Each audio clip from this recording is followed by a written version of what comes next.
A long-term review of these SxS Burly Guards and Burly mounts.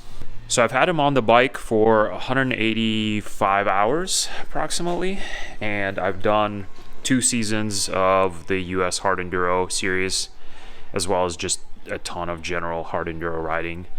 And hard enduro is obviously, that's different for everybody, but what that means to me is that these things have taken a lot of abuse. And I've actually also done some regular enduros and hare scrambles as well, which is where actually a lot of this wear comes from. So these things have been absolutely awesome, and I could not recommend them highly enough. I've used full wraps until these guards pretty much all the time. I still have them on my KTM right there. And one of the biggest things that I notice now is whenever I ride my KTM, I'm actually a lot slower because I feel like I can't go by trees as fast. Because one of the biggest advantages of these that I did not anticipate is that you can actually brush trees with them and it doesn't deflect you off the trail, which is a huge advantage. They have been very durable. As you can see, the only thing where they started failing is right here. And this happens because when I tip over the bike, which I do a lot. I mean, this bike has been tipped over with these guards on definitely hundreds of times, many hundreds of times. And occasionally what will happen is the guard will actually flip kind of this way under the weight of the bike, especially if you flip it downhill and it puts a lot of weight on it. But other than that, what I like is that they don't move at all. I have actually managed to bend one of these, this one specifically. You can see there's little marks on it from me straightening it. But I just put it in a vise and heat it up, and I was able to straighten it no problem. My controls have not suffered at all. You can see I run the ARC unbreakable levers, but they barely touch the ground because this is so burly that it honestly I think you could run regular levers with it just fine.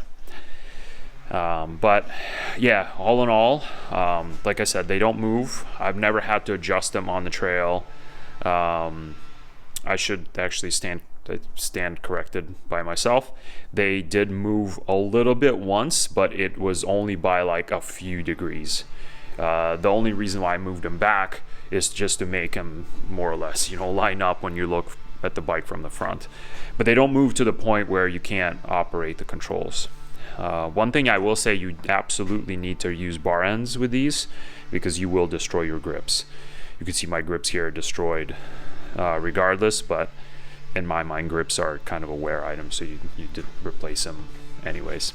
So, like I said, been very happy with them, and all I'm going to do right now is throw some new shields on and keep running them for another 200 hours, and then just keep running them. But really love the feel of them, really love the way they make the bars more flexible, really love the added safety factor of them not deflecting off of trees, and they do a great job protecting my hands and protecting my controls. You can see how much damage they've taken. My hands basically never get hit because they're actually way more hidden behind these than they are behind traditional barkbusters, where a lot of the times, because of the aluminum bar swooping in, the shield actually starts right here. So yeah, all of that's been great. So if you guys have any questions about these, definitely leave a comment. But yeah, 2 thumbs up for me. 1, 2. My other hand's holding the camera. So